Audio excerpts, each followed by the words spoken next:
Olá, como é que vão? Tudo bem, gente? Vamos lá para mais uma aula. Vamos lá. Vamos dar sequência a essa apostila módulo 6, gente. Vamos terminar. Então, veja, nós já demos aí uma boa sequência dos conteúdos. Já chegamos na aula 5, né? Na verdade, na aula 4. Agora a gente parte para a aula número 5, certo, gente? Vamos dar sequência aí. Tratar agora de um assunto bem interessante, que é a fase do capitalismo informacional e globalização, certo, gente? Então a gente entra agora na discussão do que seria a globalização. Nós adentramos aí a nova ordem mundial pós-Guerra Fria, né? Discutimos aí nas aulas anteriores o mundo unipolar ou multipolar, ou mundo unimultipolar, essa junção dessas duas formas de entender os polos de poder geopolítico global. E agora a gente entra na questão do capitalismo informacional, que é uma fase mais recente do capitalismo, uma fase mais moderna, mais contemporânea, entrando aí no que seria a globalização. Então vamos lá, acompanhe comigo, gente, vamos lá.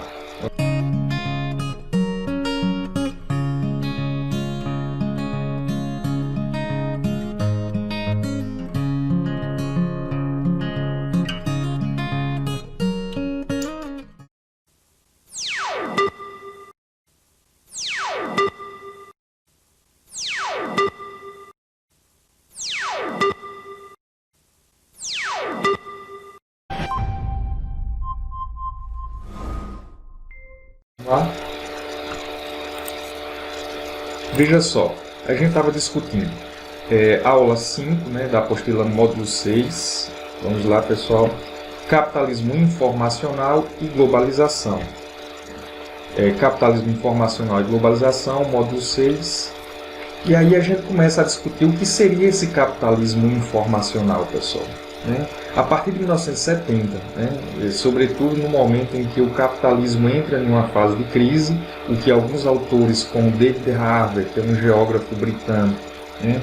O filósofo húngaro Stephen Meszaros, né? Vai dizer que nos anos 70 para cá o capitalismo passa por uma grande crise, não mais uma crise cíclica, como aquela que aconteceu em 1929, mas uma crise estrutural, ou seja, uma crise que não tem volta, né? Uma crise que faz parte da própria natureza do modo de produção capitalista, que é, né, acumular capital, né, centralizar, né, a partir dos monopólios e investir no processo da produção a partir do investimento no capital constante, em maquinários, em desenvolvimento científico e tecnológico, voltado para produzir mercadoria em grande quantidade para gerar uma grande taxa de acumulação, né, uma grande taxa de mais-valia e de acumulação e reinvestir novamente no processo produtivo, ou seja, um processo ininterrupto de acumulação pela acumulação, né, e isso gera uma crise, chegando em determinado limite em que as forças produtivas avançam além das relações de produção e gera uma crise, né, estrutural. É isso que Marx já falava lá no Capital, né, uma grande obra seminal do século XIX chamada O Capital. Ele já mostrava essa crise que o capitalismo iria atingir. E aí, a partir dos anos 70, de fato, esses teóricos que fazem uma revisão do marxismo, né, como David Harvey e Stephen Meszaros, vão apontar essa crise estrutural. Então, veja, esse período do capitalismo informacional coincide com a globalização. E o que é a globalização, pessoal? A globalização é um processo, né, de mundialização ou internacionalização da produção. Ou seja, houve uma expansão da produção capitalista e do comércio. O mercado capitalista ele expande a partir de um processo chamado de mundialização. As relações de produção capitalista elas se mundializam, vão quebrando fronteiras e se estabelecendo em vários pontos do globo terrestre, né, fazendo uma integração do mercado mundial. Então, a partir de quê? A partir do desenvolvimento dos meios de transporte e comunicações, a partir do processo de centralização do capital em grandes grupos conglomerados, grandes empresas que ficaram conhecidos como multinacionais ou transnacionais, né? Então, houve uma padronização da cultura global, né, o que alguns autores, como Theodor Adorno, como Marshall McLuhan, né, vai chamar de aldeia global, né, ou seja, né, a partir do avanço dos meios de comunicações de massa, as pessoas passaram a viver uma próxima da outra, trocando informações, bens culturais, né, línguas, valores, tradições, né, e o mundo ficou parecendo menor, né, ficou parecendo que o mundo encurtou, né, em que as pessoas vivem uma espécie de aldeia, no entanto, uma aldeia do planeta inteiro, uma aldeia global, né? Então, houve uma eliminação das barreiras dos Estados-nações pelas transnacionais. Os Estados-nações passam a ter um menor controle sobre suas fronteiras, na medida em que há uma pregação, a partir do neoliberalismo, como uma forma política de gestar esse modelo de expansão da globalização, se prega o neoliberalismo, ou seja, a redução do controle do Estado sobre suas fronteiras, a redução da interferência do Estado sobre o destino da economia. Então se prega cada vez mais o livre mercado, né? O laissez-faire, né? Então há uma eliminação das barreiras dos Estados-nações pelas transnacionais. Desenvolvimento tecnológico nas áreas da informática, da robótica, das telecomunicações, da engenharia genética e da biotecnologia. É isso que é a terceira revolução industrial, gente. Processo de aproximação das plantas produtivas aos centros de pesquisas científicas e desenvolvimento de tecnologias e inovações. Ou seja, as próprias empresas passam a investir nas chamadas incubadoras. Ou seja, elas passam a investir em laboratórios de pesquisas dentro das universidades, né? Financiam pesquisas, utilizando toda a estrutura da universidade, utilizando as cabeças pensantes, os pesquisadores, né? A partir dali para gestar as chamadas incubadoras, ou seja, desenvolver tecnologia que vão ser utilizados imediatamente pelo setor produtivo, né? Então há uma aproximação entre o centro de produção de pesquisa às plantas produtivas, certo, pessoal? Não é à toa que algumas indústrias passam a se localizarem próximas de universidades, de centros de pesquisas, certo, gente? E aí vai gerar o que se chama de tecnopolo, né? Que são esses polos onde há uma densidade, uma concentração de empresas, né, com uma vocação para essa área de inovações tecnológicas, né? Empresas próximas de centros de pesquisa de universidades, né? A gente pode dar o exemplo nos Estados Unidos, na região oeste dos Estados Unidos, o chamado Vale do Silício. É uma região onde há uma concentração, como, por exemplo, a Google, a Microsoft, né? São empresas que vão estar, Facebook, vão estar tudo uma próxima da outra, né? Em que ali vai se desenvolver. Por que Vale do Silício? Né? O silício é um recurso tirado da natureza, e do silício se fabricam os chips de computadores, né? Os microchips, né? Então, por isso Vale do Silício, uma região onde há uma grande concentração de empresas dessas áreas da informática, certo, gente? Então, veja, modernização dos meios de transportes e comunicações permite um intenso fluxo de informações, capitais, serviços e pessoas em escala global. Essa é a perspectiva da globalização. É cada vez mais investir, inovar no setor de transporte e comunicações, né, a partir do avanço da técnica, né, para permitir o quê? O fluxo de pessoas, capitais, informações, né, integrando cada vez mais os países, né, e suas economias em um mercado global, ou seja, a própria globalização, certo, pessoal? Então, dando sequência, nós temos essa imagem que é bem ilustrativa nessa perspectiva, né? Então nós temos aí o computador, o jornal, né, meios de comunicações, veja, o satélite, né, que permitiu uma grande revolução, né, da área da informática, sobretudo no período da Guerra Fria ainda, a gente já tratou sobre isso, né? Aqui os computadores, tudo integrando o que? Olha, interligando a partir de uma rede, né, integrando o planeta inteiro, certo, pessoal? Aí nós temos aqui essa imagem que vai ilustrar o seguinte, né? É uma imagem um pouco metafórica, né? Não é uma imagem que condiz exatamente com o processo da evolução, né? Mas tenta fazer um trocadilho com a evolução do homem, né?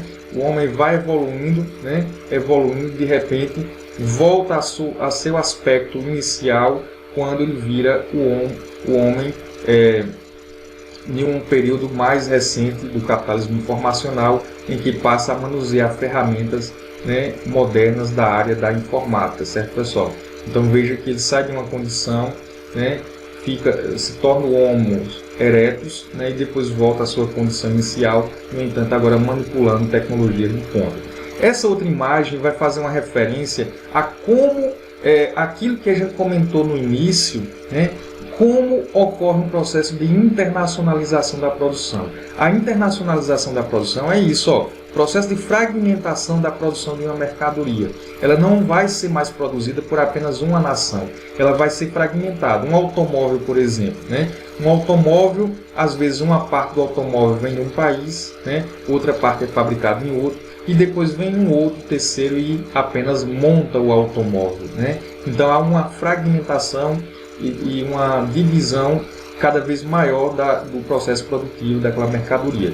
Então essa imagem vai mostrar, olha, a gravata italiana, me parece que o óculos francês, o terno inglês, né,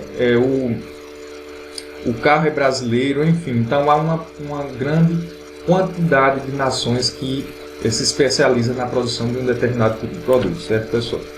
Aí nós temos aqui essa imagem, ela é bem emblemática e ela consegue fazer uma explicação bem resumida do que seria a globalização. Quem traz essa imagem é o geógrafo que eu já citei, David Harvey, é um britânico. Ele escreve um livro em 1992 chamado Condição Pós-Moderna, e nesse livro ele coloca essa imagem, e essa imagem até hoje é muito utilizada nos livros de geografia, certo, pessoal? Por quê? Porque ela vai resumir o que foi o processo de globalização. Ocorreu o que se chama o que David Harvey chamou de contração do espaço pelo tempo. O que seria contração? Né? É diminuição, comprimir, contração. O planeta diminuiu. De quê? De tamanho. Né? O que quer dizer isso? Né? Quer dizer que o desenvolvimento dos meios de transportes e comunicações ao longo do tempo aumentou a velocidade, né, da informação e a rapidez da modernização, né? Facilitou cada vez mais o fluxo de pessoas, de mercadorias, de capitais em escala global, né? Então vamos analisar ao longo da história. De 1500 a 1840, né, nós temos uma velocidade das chamadas carruagens e dos barcos à vela. Olha a velocidade, 16 km por hora, então o planeta ainda era muito grande, né? Lá no início da fase do capitalismo comercial, em que os barcos eram movimentados à vela, o vento ia batendo naquele pano e ele demorava às vezes, né, semanas para cruzar um oceano, certo, gente? Então o planeta ainda era muito grande. Mas com o passar do tempo e a evolução dos meios de transportes, a rapidez, né, dos meios de transportes fizeram com que o planeta fosse encurtando. De 1850 a 1930, a velocidade das locomotivas, lembre que esse período aqui é o período que acontece a segunda revolução industrial, no século XIX, né? Então ocorre a descoberta de novas fontes de energias, as energias fósseis, né? Sobretudo o carvão mineral e o petróleo. Se cria a máquina a vapor e o motor de combustão interna, adaptando aos meios de transporte da época, né? Então a locomotiva a vapor e os barcos atingindo uma velocidade de 100 km por hora, né? Então isso fizeram com que o planeta reduzisse, né, um pouco as distâncias, certo, pessoal? Anos de 1950, aviões a propulsão, chegando a 480 a 640 km por hora. Olha como avança, né? Então o planeta reduz mais ainda. E a partir dos anos 60, né, que é justamente o período que coincide com o capitalismo informacional e a terceira revolução industrial, nós vamos ter os jatos de passageiros, que atingem aí uma velocidade de 800 a 1.100 km por hora. Olha o tamanho do planeta como vai se reduzindo, né? Então essa imagem é muito explicativa nessa perspectiva. Aqui nós temos um conceito importante para a gente discutir dentro da perspectiva da globalização, por um grande geógrafo que o Brasil teve, né? Um geógrafo de nome internacional, né? Ficou conhecido mais fora do Brasil do que aqui dentro, né? Como sempre a gente procura não dar valor às nossas pérolas. Milton Santos, né, foi um grande geógrafo, escreveu mais de 40 livros, né, e foi um dos únicos brasileiros que ganhou o prêmio Walter Ludwig, considerado o prêmio Nobel da Geografia, né? Então, um baiano de Brotas de Macaúvas, né, negro, sofreu bastante o preconceito, né, sofreu racismo, mas foi exilado durante a ditadura militar, porque durante os anos 70, 1978, ele escreveu um livro chamado Por uma Outra Geografia, e ele renova a perspectiva da geografia a nível mundial, né? Ou seja, ele traz a geografia crítica para a ordem do dia, né? Então, a partir desse livro, ele vai desenvolver uma geografia crítica, né? Escrevendo livros, fazendo reflexões críticas na defesa dos países do terceiro mundo, os países do Cone Sul, sobretudo o Brasil, certo, gente? Discutindo aí a geografia urbana, né? Discutindo a globalização. Então, Milton Santos, em um livro chamado Técnica, Espaço e Tempo, Globalização e Meio Técnico-Científico Informacional, ele vai dizer que ocorre que a sociedade se desenvolve no chamado meio geográfico. O que é o meio geográfico? É o ambiente onde a sociedade humana desenvolve suas relações, né? Chamado meio geográfico. Inclui tanto os aspectos naturais como aqueles que são modificados pelos seres humanos. A partir de quê? Do uso de técnicas. Ou seja, ele vai analisar o meio geográfico, um processo de evolução do meio geográfico, né, com uma temporalidade, de acordo com o desenvolvimento das técnicas. E aí ele divide essa evolução temporal em 3 grandes momentos. O meio natural ou pré-técnico, ou seja, é o meio em que a natureza dominava ainda a sociedade, o homem não tinha controle sobre os aspectos da natureza, né? Então, que vai desde o surgimento do homem até o início da primeira Revolução Industrial no século XVIII, certo, gente? O meio técnico ou mecanizado é justamente o período das revoluções industriais, quando o homem passa a descobrir fontes de energias capazes de produzir mercadoria em grande quantidade, em escala nunca vista antes, né? E as máquinas, certo, gente? Então, esse é o meio técnico ou mecanizado. No meio técnico científico informacional, Milton Santos vai fazer referência ao que acontece dos anos 70, justamente esse período que é conhecido como capitalismo informacional, né? É quando ocorre a terceira revolução industrial, né? Com o uso de novas tecnologias, como por exemplo a robótica, a engenharia genética, a informática, a automação produtiva, né?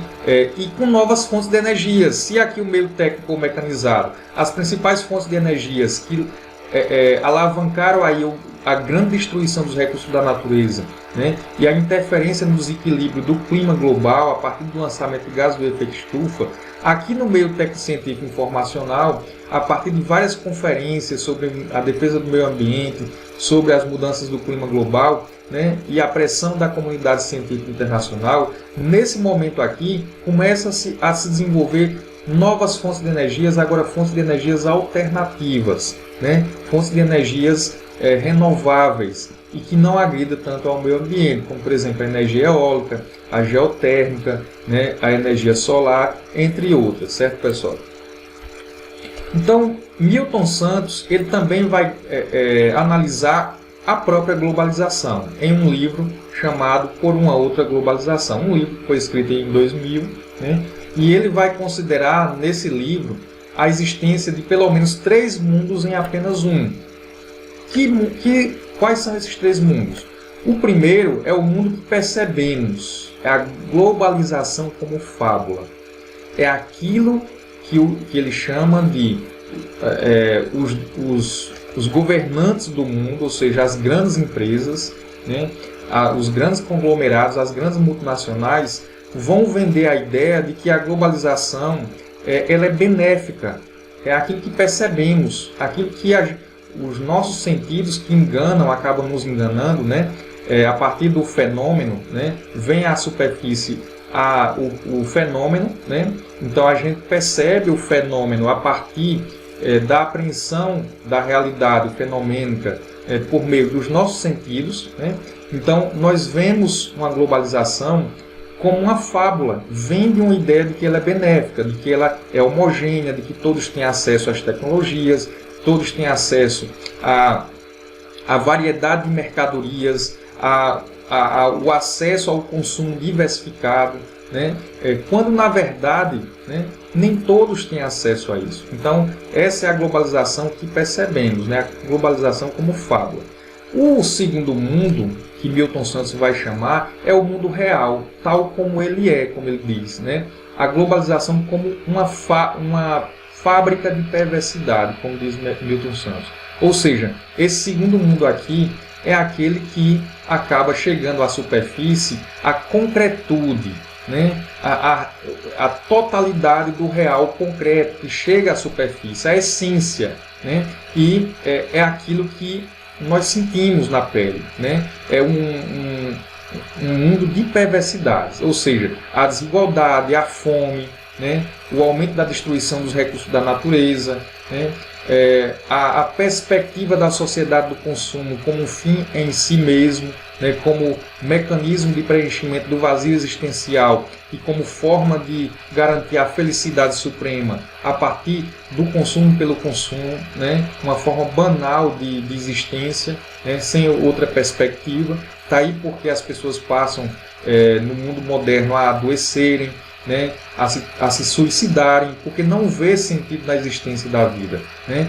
Simplesmente se apega ao consumo como, né, o que alguns autores chamam de totalitarismo do consumo, né? Então as pessoas veem o consumo como uma forma máxima de preencher o vazio existencial, certo, gente?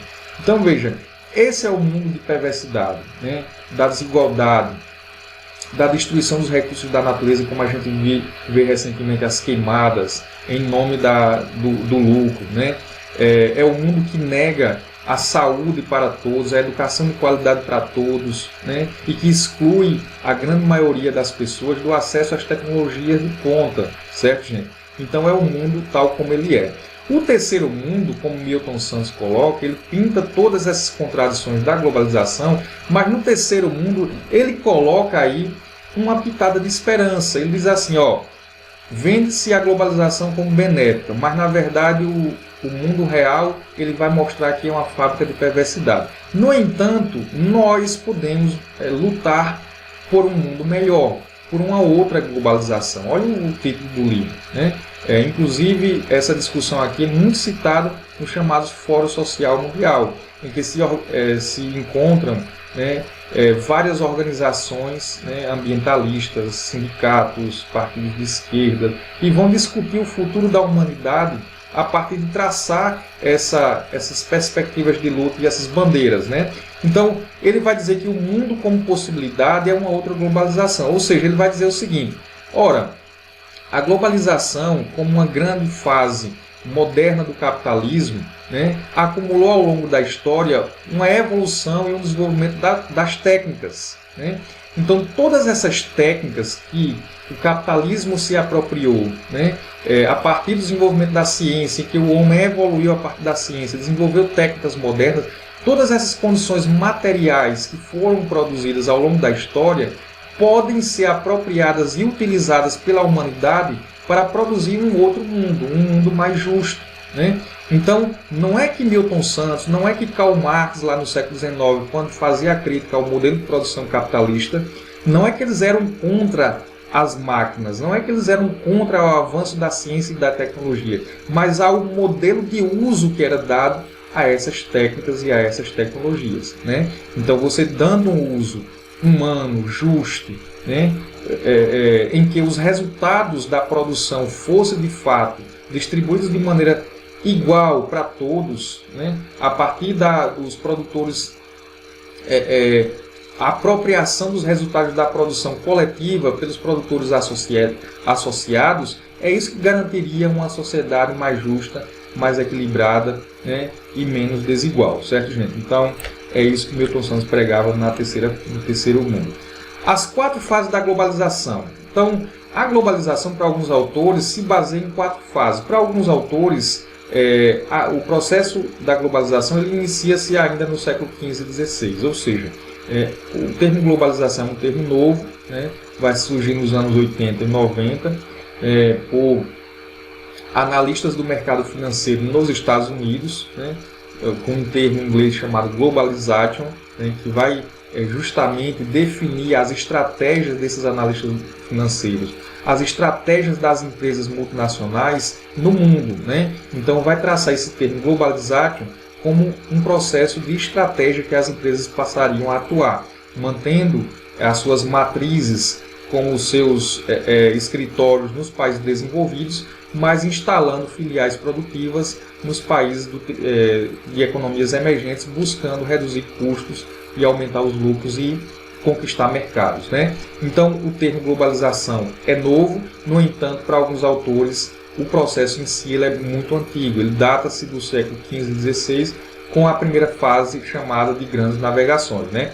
Então, aqui é o momento da busca de metais preciosos, de produtos exóticos que pudessem ser comercializados na Europa, avanços das técnicas da navegação, relações comerciais mais intensas com as demais economias do mundo, né? Ampliação nas migrações de pessoas e circulação de produtos, fazendo surgir novos mercados entre regiões do globo antes isoladas, né? Favorecendo a expansão comercial. Então aqui nessa fase nós já temos aí, a partir do uso, o próprio termo já diz, grandes navegações é o quê? É um meio de transporte que vão ligar continentes a partir do domínio dos oceanos, certo, pessoal? Então isso faz com que ocorra uma expansão do mercado capitalista.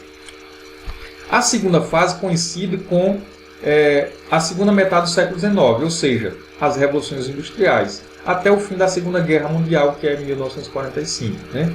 Essa fase se baseia na expansão da dominação política, econômica e militar europeia sobre a África e a Ásia, ou seja, a fase do imperialismo. Lembre-se que as nações da Europa Ocidental, que primeiro passaram pela Segunda Revolução Industrial, necessitavam de matérias-primas, mercados consumidores, mão de obra de outros países. Então, ocorre o imperialismo, eles estabelecem o imperialismo ou neocolonialismo e partilham a África e a Ásia. Né? Então, ocorre essa disputa territorial.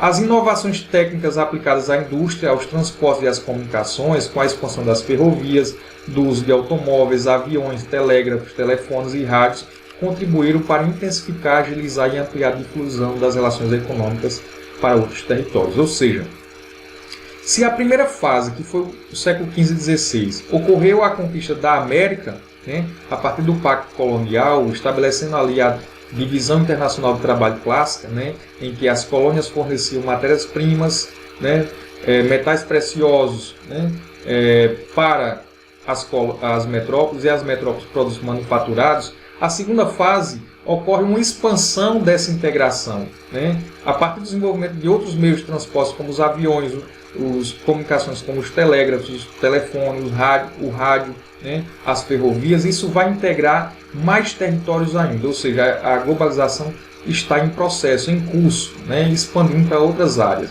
E aqui nós temos a ocupação de novos territórios, que é a África e a Ásia. A terceira fase coincide de 1945 até 1989. Né? O processo de globalização esteve condicionado pela Guerra Fria, né? Conflito caracterizado pela presença dos dois blocos de poder político e econômico, né? O capitalista, liderado pelos Estados Unidos no Ocidente, e o socialista pela extinta União Soviética no Oriente. Né? Nessa fase, a globalização continua a expandir em grande parte graças aos avanços tecnológicos da informática, das telecomunicações e transporte. Então, essa terceira fase coincide justamente com o início do capitalismo informacional, que é justamente, né, esses grandes avanços da chamada terceira revolução industrial, a automação, as telecomunicações, a informática, né, a robótica.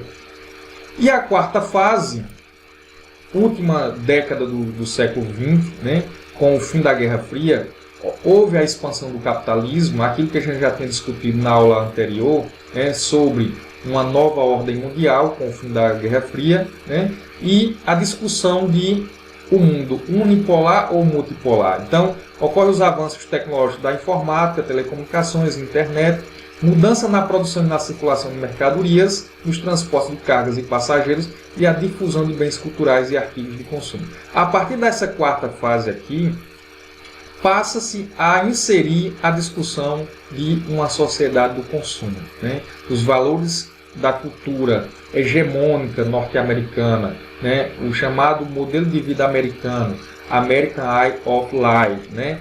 A língua inglesa como língua padrão, imperialista, o dólar como moeda única, a pop music, os fast foods, comidas rápidas, né? Tudo desenvolvido nos Estados Unidos, né? As marcas de refrigerantes, as marcas norte-americanas, né, passam a ganhar o mundo, né, e aí a padronizar, né, o planeta a partir de um padrão cultural, né, um padrão de um modelo de comportamento, né, que se baseia justamente a partir da indústria do consumo, certo, pessoal? E aqui a globalização, o capitalismo proporcionou a integração entre os mais diversos países. Atualmente os Estados e nações vêm atingindo um grau de interdependência nunca visto antes em outro período histórico. E temos os aspectos negativos e positivos da globalização. Os negativos é a intensificação das desigualdades sociais. Apesar de se pregar o contrário, quanto mais o capitalismo se desenvolve, né, inova-se, avança as suas relações de produção, mais desigualdade produz. Por quê? Porque se baseia no processo de acumulação de capital a partir da exploração do trabalho, ou seja, a partir da extração da mais-valia.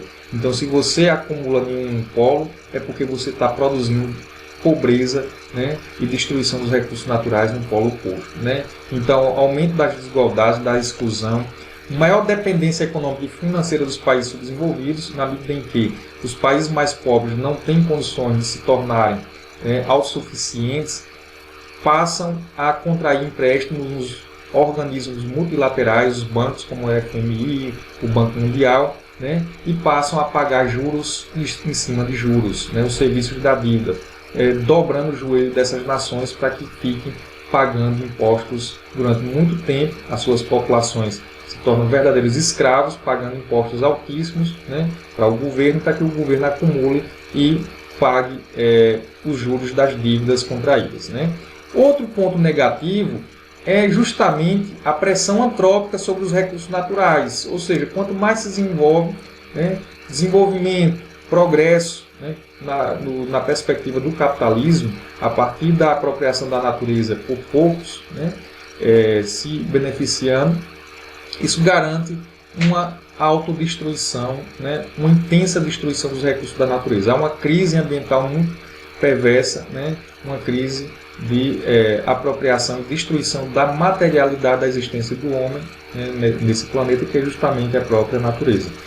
Os aspectos negativos, os aspectos positivos é a disseminação da informação em escala mundial. Hoje é mais fácil você ter acesso à informação, maior difusão cultural entre os países, né, o contato das culturas, né, até então não se tinha ideia dos chineses. Os chineses eram um país fechado, né, e hoje, a partir da modernização dos anos 80, com as zonas econômicas especiais e a implantação do modelo chamado socialismo de mercado, garantiu aí uma abertura da economia chinesa, e hoje é o grande gigante da economia global. Grande avanço tecnológico, aumento na produção de bens e na geração de serviços, e a formação de homens que atuam globalmente. Então, se as empresas atuam globalmente a partir das multinacionais, né, passam a surgir organizações também, movimentos sociais em perspectiva de atuação internacional. Há uma interligação econômica e financeira, um mundo desigual, como a gente já comentou, né?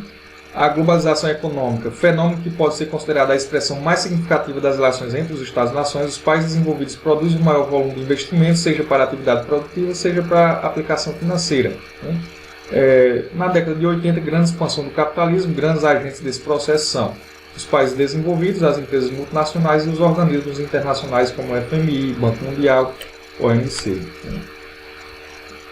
As empresas multinacionais, né, cresceram em número e tamanho por meio das fusões e aquisições, ou seja, foram formando os conglomerados. Aquilo que a gente já estudou em aulas anteriores, quando estava discutindo ali, né, a expansão do capitalismo monopolista ou financeiro. Né?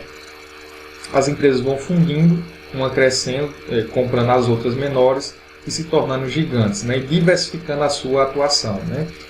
Expandiram-se e abriram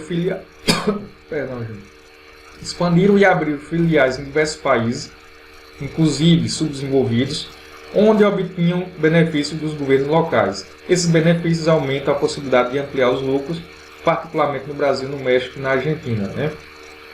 Então, assim, as multinacionais, elas mantêm os seus escritórios, né, as suas áreas de marketing, de propaganda, de desenhos, né, do produto, né, nos países desenvolvidos, ou seja, é a matriz. mas ela passa a instalar filiais produtivas em várias partes do globo, sobretudo em busca de áreas onde tenha mão de obra barata, onde tenha fartura em recursos naturais, né? Legislações ambientais frágeis, em que elas podem chegar no país e destruir o meio ambiente, né? Legislação trabalhista também frágil, que não protege a classe trabalhadora, que dá facilidade para explorar aquela mão de obra, né? Então, é dessa forma que atuam as empresas multinacionais pelo planeta. Para terminar, aqui nós temos o monopólio transnacional é evidente em que os 50 maiores grupos econômicos do planeta detêm mais riqueza do que os 50 países mais pobres do mundo. Ou seja, tem empresas que ela tem um capital, um PIB, um produto interno bruto maior do que o PIB de um país, ou de mais de um país sozinho, né? Então aqui nós temos alguns exemplos, né, de empresas da Danone, Bloomberg, né, L'Oréal, Pepsi, Siemens, né? Tudo isso são empresas multinacionais. Aí, para a gente finalizar, trazemos aqui um ranking, né, em 2011 das maiores multinacionais em tamanho, em capital, né, em poder de atuação. Veja no topo, olha, a General Electric, né, a Royal Dutch Shell, né, essa daqui, olha, é uma das 7 irmãs, considerada uma das grandes, dos grandes conglomerados que monopolizam o mercado de produção, extração, refino e venda do petróleo, certo, gente?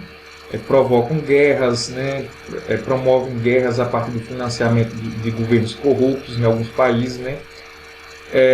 BP, a ExxonMobil, olha aqui, ó, mais outra das 7 irmãs que também divide, né, o oligopólio do mercado do petróleo com a Royal Dutch Shell.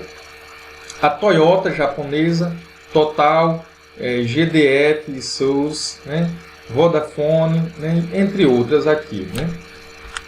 Aí aqui nós temos essa imagem, como é que funciona a administração de uma grande empresa que hoje é vendida no mercado de ações, né, nas bolsas de valores. A empresa ela passa a ter, olha, os acionistas, né? Então os acionistas elegem uma Assembleia Geral de Acionistas. Essa Assembleia ela elege um conselho administrativo que vai ser responsável por administrar a empresa, né? Esse conselho ele é quem na verdade distribui os lucros, né? Há uma divisão dos lucros para a Assembleia Geral, né? E essa Assembleia Geral investe o capital, né, para a empresa funcionar. O que é o capital? Engloba edifícios, máquinas, estocagem, matéria-prima, produtos finalizados e a própria mão de obra, né? Paga o salário, o trabalhador produz, né, e acumula novamente na forma de capital, que por sua vez esse capital vai dar lucro para o conselho administrativo. Então é um fluxo, né, pessoal? E aqui eu gostaria, pessoal, que vocês acompanhem esse pequeno vídeo bem interessante. É um vídeo explicativo aí, bem resumidozinho do que a gente discutiu aqui, né, comentando o que é a globalização, o que é capitalismo informacional. Vamos lá, pessoal? Então acompanhe. Globalização e blocos econômicos. Globalização é o nome dado ao processo de intensificação das trocas entre os países do mundo. Essas trocas não envolvem apenas mercadorias, mas também serviços, informações, capitais e pessoas. A interdependência gerada por essas trocas acaba por criar um espaço mundial integrado. Para alguns especialistas, esse processo foi iniciado no século XVI com as grandes navegações, mas foi sobretudo a partir do século XX, com o fim da Guerra Fria e a Terceira Revolução Industrial, que a globalização passou a apresentar as características atuais. Essas trocas em escala mundial formam redes de fluxos que podem ser materiais ou imateriais. Os fluxos materiais formam 4 grandes redes: de trocas comerciais, de capitais financeiros, de serviços, como as redes hoteleiras, por exemplo, e de migrações internacionais. Os fluxos imateriais compõem as redes de comunicação e de informação, como a internet, e também as redes de serviços, como os seguros. O ritmo acelerado das inovações tecnológicas e o processo de globalização também estão diretamente relacionados. As tecnologias de informação e de comunicação representam elementos de transformações imediatas e radicais, pois podem promover ou aumentar a capacidade produtiva de determinada atividade econômica em determinados lugares e também agilizar decisões entre empresas distantes geograficamente. Outra característica da globalização contemporânea é o livre fluxo de capitais entre os países. Esta globalização financeira gerou a integração dos mercados acionários, possibilitando a transferência de altos valores de maneira instantânea de um ponto a outro do planeta. Consequentemente, quando os países centrais do sistema entram em crise econômica e financeira, acarretam um efeito dominó, e as bolsas de valores do mundo todo também são afetadas pela diminuição dos fluxos de capitais. A formação de blocos econômicos é outro fator de fundamental importância no cenário da globalização e pode se configurar de 4 modos. A Zona de Livre Comércio, como NAFTA, Acordo de Livre Comércio da América do Norte, na qual ocorre a redução ou a eliminação de tarifas alfandegárias entre os países membros. A União Aduaneira, por exemplo, a SACO, União Aduaneira da África Austral, que abriu o mercado interno para mercadorias e serviços originários de outros membros do bloco e definiu as regras comerciais para que os países do bloco possam realizar trocas com outros países. O Mercado Comum, como é o caso do Mercosul, Mercado Comum do Sul, do qual o Brasil participa, que permite a livre circulação de pessoas, capitais e serviços entre os países membros. E a União Econômica e Monetária, como a UE, União Europeia, na qual os países membros adotam a mesma política de desenvolvimento e uma moeda única. Uma visão superficial da globalização leva a crer que o processo de abertura das economias nacionais traria como consequência uma mundialização relativamente homogênea.